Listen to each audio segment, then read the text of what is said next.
विमर्श classes STM के आज के इस नए एपिसोड में एक बार फिर से आप सभी का हार्दिक स्वागत है। आज हम लोग चर्चा करेंगे जो शिक्षा संबंधी समितियां हैं उनके बारे में और कुछ विविध प्रश्न के बारे में जो इस महीने के आखिर में होने वाले एग्ज़ाम्स हैं उसमें पूछे जा सकते हैं, उनसे मुतालिक चर्चा करेंगे। और ये दरअसल एक तरफ से रिकॉल सेशन होगा ताकि कम टाइम में आप इन सारी चीज़ों की तरफ आपका ध्यान जाए। तो यहाँ देखेंगे सबसे पहले जो चार्टर एक्ट है 1813, ये ब्रिटिश संसद में एक पास किया गया था, ईस्ट इंडिया कंपनी अधिनियम।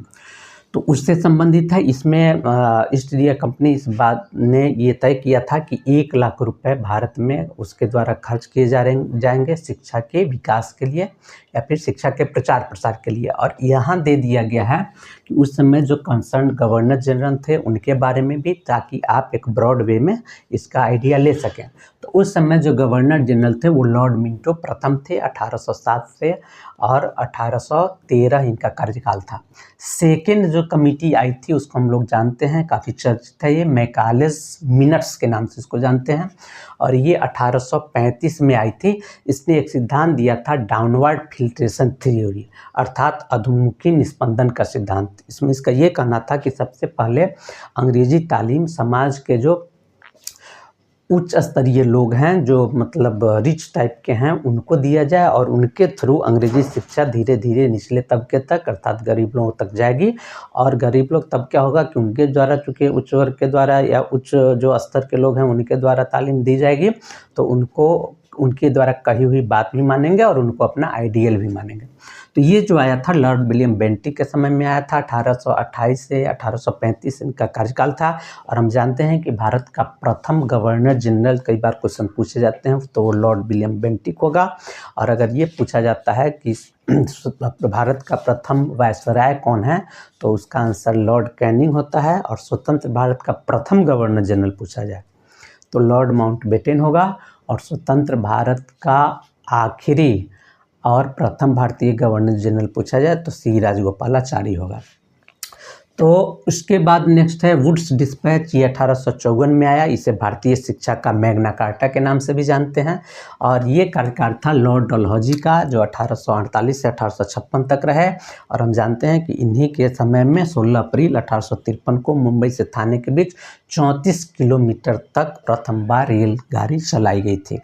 और इसी के रिकमेंडेशन के आधार पर जो है वो 1857 में कोलकाता, बम्बई और मद्रास जो प्रेसिडेंसी है उसमें विश्वविद्यालय स्थापित किए गए।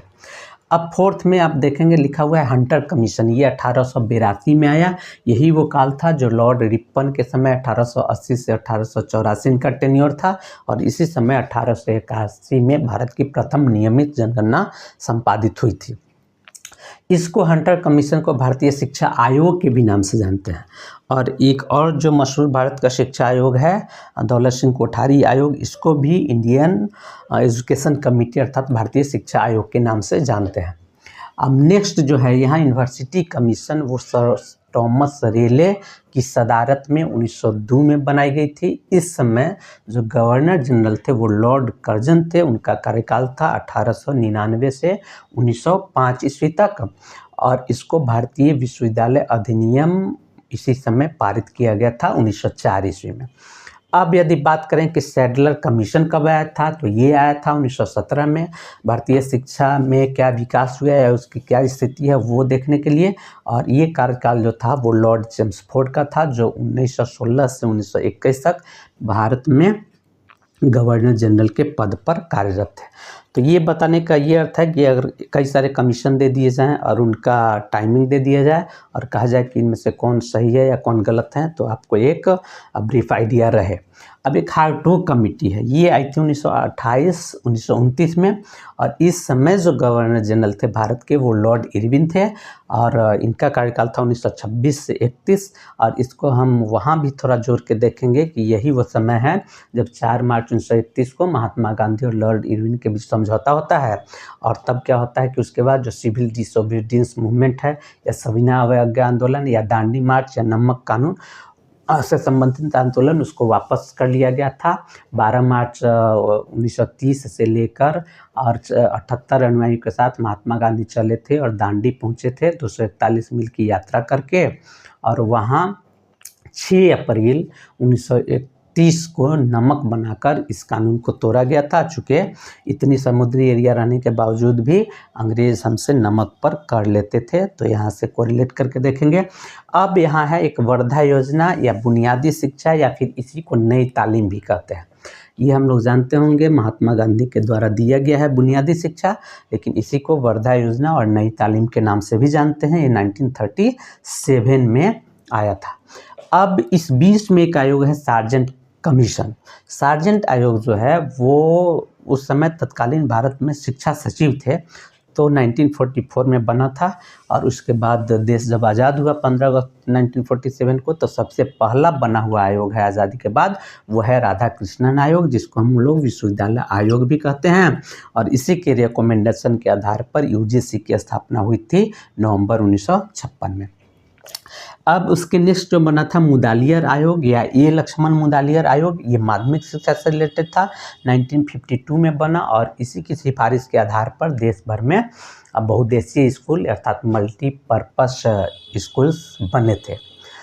इसके बाद जो नेक्स्ट है और काफ़ी मशहूर, काफ़ी सवाल इससे पूछे जाते हैं, वो दौलत सिंह कोठारी आयोग है। ये 1964 से 1966 के बीच का इसका कार्यकाल था, और इसको भी भारतीय शिक्षा आयोग या इंडियन एजुकेशनल कमेटी के नाम से जानते हैं। इन्होंने जिस शीर्षक से रिपोर्ट प्रस्तुत की थी उस शीर्षक का नाम था शिक्षा और राष्ट्रीय विकास। पिछली बार के एग्जाम में पूछा भी गया है। तो ये काफ़ी चर्चित और ब्रॉड था भारत के परिप्रेक्ष्य में, क्योंकि इसमें ब्रिटेन के, यूएसए के, रशिया के इत्यादि कई देशों के भी सदस्य इस कमेटी में शामिल किए गए थे। और इन्होंने 29 जून 1966 को अपनी रिपोर्ट सौंपी थी, और एक जो हेड टीचर का एग्ज़ाम होने वाला है वो भी 29 जून को ही होने जा रहा है। तो 29 जून को हम लोग वहाँ से कोरिलेट करके देखेंगे जहाँ 29 जून को बनाया जाता है भारतीय सांख्यिकी दिवस। और अगर विश्व सांख्यिकी दिवस की बात की जाए तो एक डेट आया था, याद करिए, 20-10-20-10। तो अंकों की विशिष्टता के कारण 20 अक्टूबर को प्रतिवर्ष 2010 से 2010 2010 से बनाया जाता है विश्व सांख्यिकी दिवस। और भारत में प्रोफेसर पीसी महालनोबिस, जिसे भारतीय सांख्यिकी का पिता भी कहा जाता है, कई बार क्वेश्चन पूछा जाता है कि द्वितीय पंचवर्षीय योजना का मॉडल किसने तैयार किया था, तो पीसी महालनोबिस ने तैयार किया था। तो 29 जून को ये रिपोर्ट सौंपी गई थी। दरअसल वो वजह नहीं रही होगी, लेकिन ये 29 जून को सौंपी गई थी, तो ये डेट भी आपको याद रहे, इसलिए हमने इसकी चर्चा करना चाहा। अब इसका जो शिक्षा का पैटर्न था इस आयोग का, वो था 10+2+3, यही अभी तक एक तरह से चल भी रहा है। और इन्होंने साइंस एजुकेशन पर जोर दिया था, रिटायरमेंट अर्थात सुपर एनुएशन का जो एज लिमिट है उसको 60 वर्ष किया गया था, त्रिभाषा फॉर्मूला इस पर लाया गया था, और बहुत ही यह व्यापक था।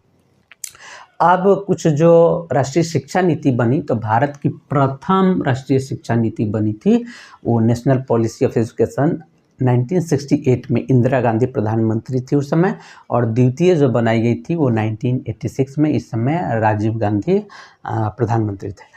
तीसरा जो बना है वो आप जान रहे होंगे कि इसी की बात की जा रही है कि 34 साल के बाद बना है, और ये जो लॉन्च हुआ 29 जुलाई 2020 को। इस समय जो शिक्षा मंत्री थे वो थे रमेश पोखरियाल निशंक।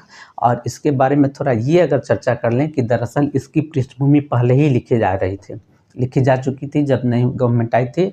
2016 में ही TSR सुब्रमण्यम, एक भारत सरकार के कैबिनेट सचिव थे रिटायर्ड, उनकी अध्यक्षता में भारत का जो नया या राष्ट्रीय शिक्षा नीति है उसका मसौदा तैयार करने के लिए इनकी अध्यक्षता में कमेटी गठित की जा रही थी। इन्होंने अपनी रिपोर्ट भी कुछ पार्ट में दे चुके थे ये, लेकिन इनका 2018 में इंतकाल हो जाता है, और बाद में फिर जाके इसमें के कस्तूरी रंगन आते हैं। जो फाइनल रिपोर्ट इस डेट को सौंपा जाता है 29 जुलाई 2020 को, और 29 जुलाई को ही हम लोग इंटरनेशनल टाइगर डे भी मनाते हैं। तो इसके द्वारा जो शिक्षा का पैटर्न दिया गया वो 5+3+3+4 दिया गया। अब यहाँ क्या है कि 3 वर्ष में बच्चा जाएगा और इस स्टेज को कहते हैं फाउंडेशन स्टेज, इसको कहते हैं प्रिपरेटरी स्टेज, इसको कहते हैं मिडिल स्टेज और अंतिम 4 को कहते हैं सेकेंडरी स्टेज। तो 3 साल में बच्चा गया, 3 साल नर्सरी का इसमें होता है और 1-2 जो होता है वो, तो इसमें दूसरी कक्षा तक पढ़ेगा बच्चा और एज उसका हो जाएगा 3, 5, 8। अब अगली फाउंडेशन स्टेज, अब जो इसके आगे गया अर्थात प्रिपरेटरी स्टेज में, तो इसमें जो उसका क्लास होगा 2 के बाद 3, 4 और 5 होगा और इसका जो एज हो जाएगा वो 9, 10, 11 हो जाएगा।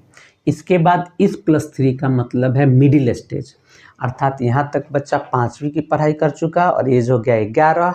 यहाँ तक 5वीं के बाद यहाँ 5वीं के बाद 6ठी, 7वीं और 8वीं तक की पढ़ाई किया और एज हो गया 11 के बाद 12, 13, 14। अब यहाँ जो है वो उसका क्लास होगा 9, 10, 11, 12 और एज होगा 15, 16, 17, 18। तो ये इसका पैटर्न है और उसकी जो मुख्य सिफारिशें हैं आप पढ़े होंगे। इसमें जो मेन है वो ये है कि 2030 तक के लक्ष्य रखा गया है कि ग्रॉस इनरोलमेंट रेशियो अर्थात सकल नामांकन अनुपात को 2030 तक 100% कर दिया जाए। शिक्षा का जो बजट हो वो भारत के जीडीपी का 6% हो। इसमें एचआरडी मिनिस्ट्री का नाम बदल के शिक्षा विभाग रख दिया गया है। इसी के तहत मल्टीपल एंट्री मल्टीपल एग्जिट की बात की गई है और ये सिफारिश करता है। क्रेडिट स्कोर की चर्चा इसमें की गई है। तो ये जो रिसेंट है ये 5+3+3+4 इसका पैटर्न है शिक्षा का। अब इसको लागू करने वाला पहला राज्य की अगर बात करें तो ये पहला राज्य था कर्नाटक और दूसरा राज्य था एमपी। कर्नाटक में उस समय एनडीए की ही सरकार थी, इसने सबसे पहले लागू किया। और इन दोनों राज्यों से संबंधित कुछ और ख़ास बात है कि सेंसस के बेसिस पे ही मृत्यु गणना कराने वाला भारत का प्रथम राज्य कर्नाटक ही है। और जो मध्य प्रदेश है वो एचडीआई जारी करने वाला स्टेट लेवल पर वो पहला राज्य। हम जानते हैं कि एचडीआई अर्थात ह्यूमन डेवलपमेंट इंडेक्स ये जारी किया जाता है यूएनडीपी के द्वारा। 2023 का जो रिपोर्ट जारी किया गया है उसमें भारत का 134वां स्थान है। अगर स्कोर की डिजिट की बात की जाए तो भारत का जो स्कोर है वो 0.644 है और भारत के जो पड़ोसी देश हैं चाइना वो 75 नंबर पे है, श्रीलंका 78 नंबर पर, अर्थात ये दोनों देश हमसे आगे हैं। और नंबर 1 पर जो एचडीआई में देश है वह स्विट्जरलैंड है और इसका जो कैलकुलेशन किया जाता है वो 0 से 1 के बीच में स्कोर दिया जाता है। 1 के जितना नज़दीक उसकी स्थिति अच्छी, तो भारत मध्यम स्थिति वाली श्रेणी में है। अब यहाँ 1986 में जो द्वितीय राष्ट्रीय शिक्षा नीति बनी थी, जिसको अभी तक नई शिक्षा नीति के नाम से जान रहे थे, तो उसके क्या विकास हुए उससे संबंधित समीक्षा के लिए 2 आयोग का गठन किया गया था, 2 कमेटी का। एक आचार्य राममूर्ति समिति थी जो 1990 में बनी थी और एक और कमेटी बनी जनार्दन रेड्डी कमेटी जो 1992 में बनी। यहाँ लिखा हुआ आप देख रहे होंगे यशपाल समिति, और यशपाल समिति को ये दिया गया था कि बच्चों पर से बस्ते का बोझ कैसे कम किया जाए, उसके बारे में क्या क्या कदम उठाए जा सकते हैं, उसके बारे में तैयार करने के लिए अपनी रूपरेखा। तो इसका जो शीर्षक प्रकाशित हुआ यशपाल समिति का, उसका शीर्षक था बोझ के बिना सीखना। और इन्हीं के सहयोग से और एनसीईआरटी के कोलैबोरेशन से एनसीएफ अर्थात नेशनल करिकुलम फ्रेमवर्क 2005 आया, जो एक तरह से अभी तक चल रहा है। अब यहाँ आप बिहार से संबंधित एक आयोग रहा है और इसके बारे में भी जानकारी रखना आवश्यक होगा। Bihar common school system commission, ये 2006 में बना था। इसके अध्यक्ष थे मुचकुंद दुबे जो भारत सरकार के विदेश सचिव रह चुके थे, और 2 अदर जो मेंबर थे उनमें एक थे मदन मोहन झा जो तत्कालीन शिक्षा सचिव बिहार सरकार थे, और तीसरे जो थे वो प्रसिद्ध शिक्षाविद प्रोफेसर अनिल सदगोपालन थे। अब यहाँ कुछ इंस्टीट्यूशंस है और उनके प्रेजेंट जो अध्यक्ष वगैरह हैं उनकी चर्चा की गई है। तो नैक आप जानते हैं, national assessment and accreditation council अर्थात राष्ट्रीय मूल्यांकन एवं प्रत्यायन परिषद, ये यूजीसी के अंतर्गत काम करता है और स्कूल कॉलेजों में क्या क्या आधारभूत संरचनाएं हैं, शिक्षा का क्या स्थिति है, उससे संबंधित ग्रेडिंग करता है। तो इसके जो अध्यक्ष हैं वर्तमान में वो डॉक्टर अनिल सहस्त्रबुद्धे हैं और इनका ताल्लुक कर्नाटक से है।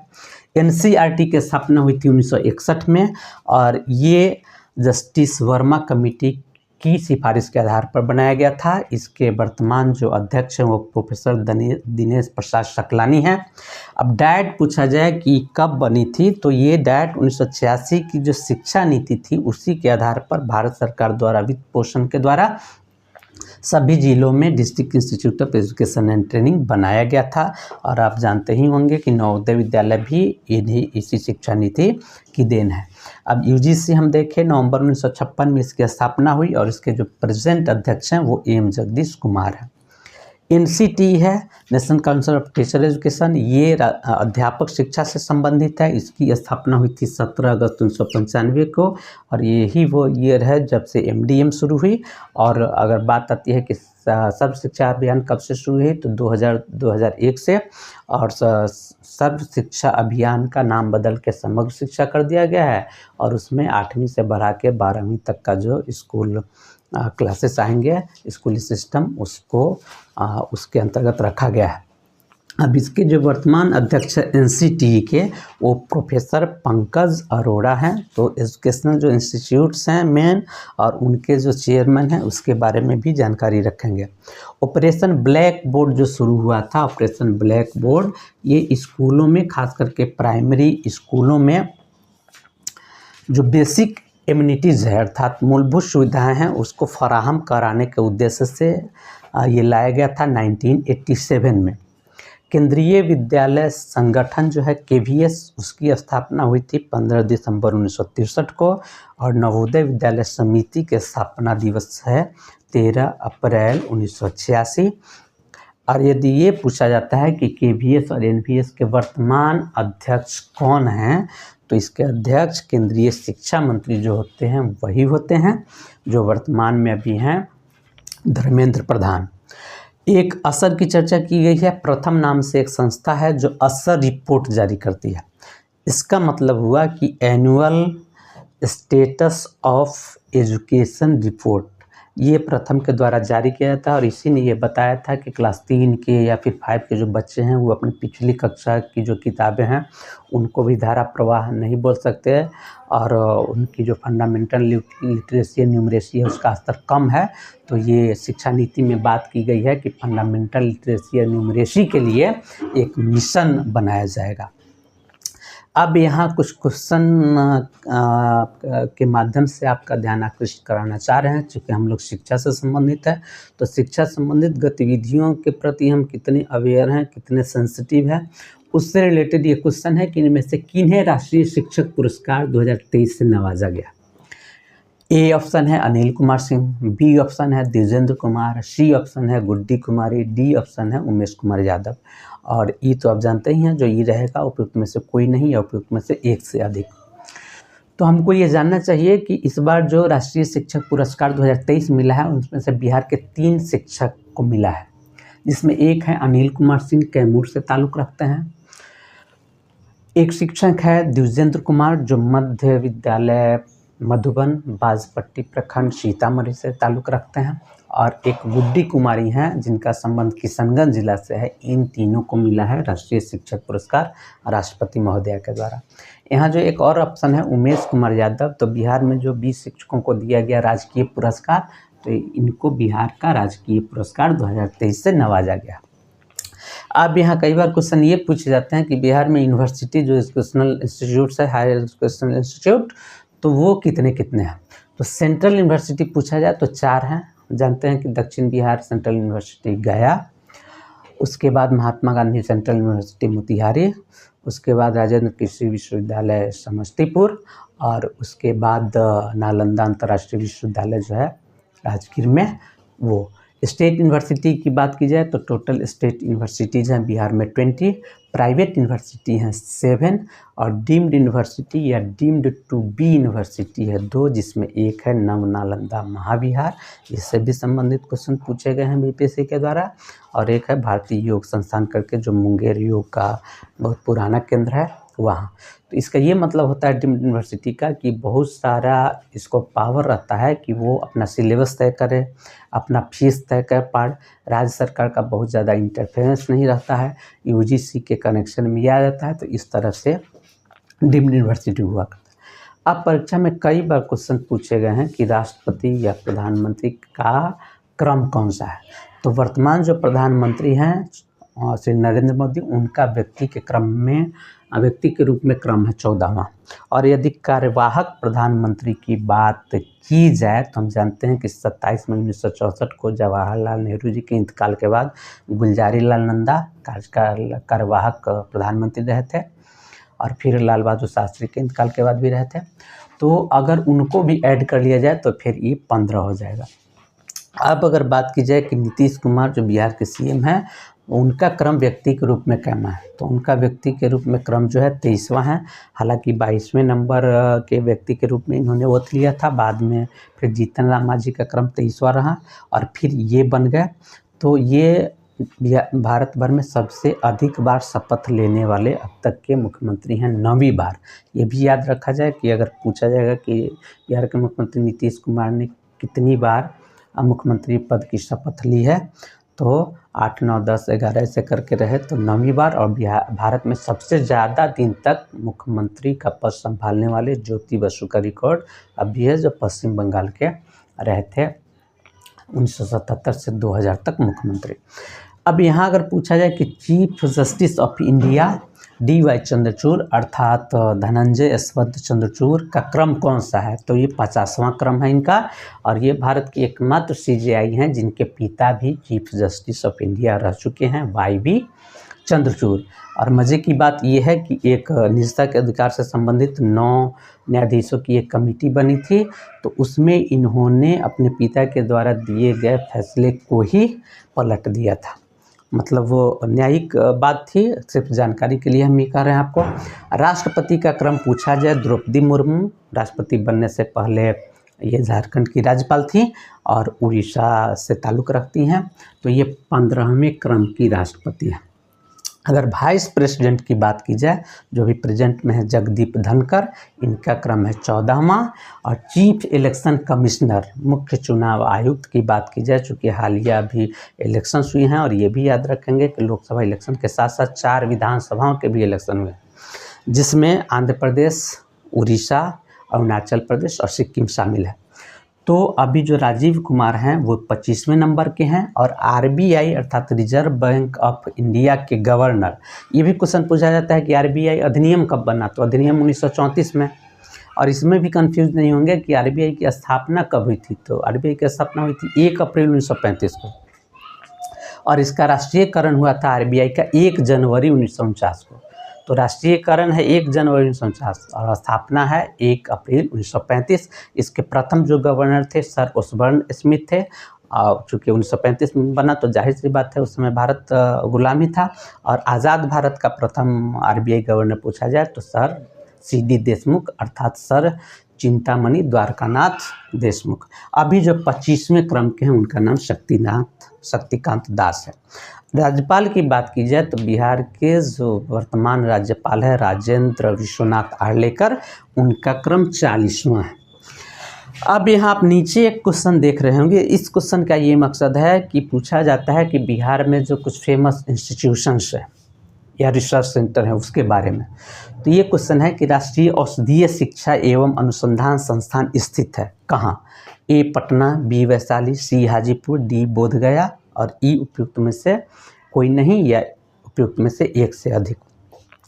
तो जैसे राष्ट्रीय गांगेय डॉल्फिन अनुसंधान संस्थान पटना में स्थित है, उसी तरह राष्ट्रीय औषधीय शिक्षा एवं अनुसंधान संस्थान ये स्थित है हाजीपुर में। सीपेट जो प्लास्टिक इंजीनियरिंग से संबंधित है उसका भी मुख्यालय हाजीपुर में है। पूर्व मध्य रेलवे का मुख्यालय हाजीपुर में है। तो ये जो कुछ महत्वपूर्ण संस्थान वगैरह हैं उनके बारे में हम ज़रूर जानकारी रखेंगे। और ये भी जान लेंगे कि कुछ शोध संस्थान जो है यहाँ, जैसे अनुग्रह नारायण सिन्हा शोध संस्थान या अध्ययन केंद्र, उसके जो अभी चेयरमैन होंगे उनको भी देख लेना ज़्यादा बेहतर होगा। अब यहाँ चर्चा की गई है कि RTE अधिनियम 2009, तो ये जब अधिनियम की बात की जाएगी तो पिछला वाला ये रखेंगे, मतलब एक ही ऑप्शन में ये रहे कि कब लागू हुआ, अधिनियम कब बना, तो अधिनियम पहले वाला होगा और जाहिर सी बात है इन्फोर्स्ड होगा वो बाद में। तो ये जो लागू हुआ वो 1 अप्रैल 2010 से पूरे देश में लागू हुआ। और अब तो जम्मू कश्मीर से भी धारा 370 हटने के बाद वहाँ भी ये एक्टिव हो गया है।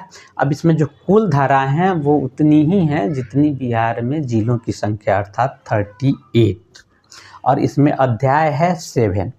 तो इसमें जो कुछ धाराएं हैं, मुख्य धाराएं जिनसे बार बार क्वेश्चन पूछे गए हैं, तो इसमें धारा 12 जैसे है, तो ये कंफ्यूज नहीं होंगे कि RTI का धारा 12 और अनुच्छेद जो भारतीय संविधान का है वो जो आर्टिकल है उसके दोनों के बारे में जान लें तो इसको भी कोरिलेट कर सकते हैं। तो हम जानते हैं कि मौलिक अधिकार की चर्चा की गई है भारतीय संविधान के भाग 3 में, आर्टिकल 12 से 35 तक, और 12 में इस बात का मेंशन किया गया है कि ये जो फंडामेंटल राइट है वो किस पर लागू होगा। तो उसमें राज्य शब्द का डेफिनेशन दिया गया है, उसमें कहा गया है कि कौन कौन उसमें आएंगे उसके दायरे में। तो यूनियन गवर्नमेंट के जो पर्सोनेल हैं वो आएंगे, स्टेट गवर्नमेंट के पर्सोनेल आएंगे, या फिर पंचायती राज इंस्टीट्यूशंस हैं, अर्बन रूरल बॉडीज़ हैं, वो PSU पब्लिक सेक्टर यूनिट है, बैंक वगैरह है, तो वो डिफिनीशन इसमें दिया गया। और धारा 25 जो RTI का है वो कहता है कि प्राइवेट स्कूल्स में भी 25% सीट जो गरीब तबके के बच्चे हैं उनके लिए आरक्षित रखा जाएगा, और इसका जो फी वगैरह है वो राज्य सरकार वहन करेगी। अब धारा 16 जो है ये कहता है कि किसी भी बच्चे को प्राथमिक स्कूलों में प्रवेश से नहीं रोका जाएगा और उसको उम्र सापेक्ष जो है वो उसको दाखिला दिया जाएगा। और ये धारा 16 है, अगर धारा अनुच्छेद 16 की बात की जाए तो वो अवसर की समानता का जिक्र करता है। यहाँ है धारा 17, ये कहता है कि किसी भी बच्चा को मानसिक या शारीरिक दंड देना ये एक तरह से वायलेंस होगा और इसकी मनाही की गई है। तो मनाही की गई है ये है RTI के धारा 17 में। और अगर भारतीय संविधान के अनुच्छेद 17 की बात की जाए तो इसमें अनटचेबिलिटी का जिक्र है, अर्थात अस्पृश्यता का अंत। एक धारा 27 है, ये जिक्र करता है RTI का धारा 27 कि शिक्षकों को सेंसस, डिजास्टर और इलेक्शन वगैरह छोड़ के अन्य किसी कार्यों में नहीं लगाया जाएगा। और भारतीय संविधान के अगर अनुच्छेद 27 की बात करें तो याद करके बताइए कि 27 में किस बात का जिक्र किया गया। 26 में इस बात का जिक्र किया गया है कि किसी भी पर्सन को धार्मिक कर इत्यादि देने के लिए बाध्य नहीं किया जाएगा। अब इसका जो RTI का धारा 28 है वो शिक्षकों के निजी ट्यूशन पर रोक लगाता है। और भारतीय संविधान का अनुच्छेद 28 बताइए क्या है, ये है कि सरकारी किसी भी इंस्टीट्यूट में कोई धार्मिक अनुष्ठान नहीं किए जाएंगे या ज़बरदस्ती धार्मिक उपदेश इत्यादि सुनने के लिए बाध्य नहीं किया जाएगा। तो इन सारे चीज़ों के माध्यम से मेरा ये मकसद है कि आप जो कुछ दिनों के बाद एग्ज़ाम होने वाले हैं उनसे इन सारी चीज़ों को एक बार रिफ्रेश कर लें, एक बार रिकॉल कर लें, इसलिए रिकॉल सेशन भी इसका नाम दिया गया है। अब मेरी कोशिश होगी कि करंट अफेयर से रिलेटेड जो ऐसे प्रश्न हैं जिन संबंधित प्रश्न पूछे जाने की संभावना अधिक हो या उसके इर्द गिर्द प्रश्न पूछे गए हैं उनसे संबंधित चर्चा कर लें। तो इसके लिए आवश्यक है कि आप इस चैनल को निश्चित रूप से सब्सक्राइब करें, लाइक करें, शेयर करें। फिर मिलते हैं एक बहुत छोटे से ब्रेक के बाद। बहुत बहुत धन्यवाद, शुक्रिया।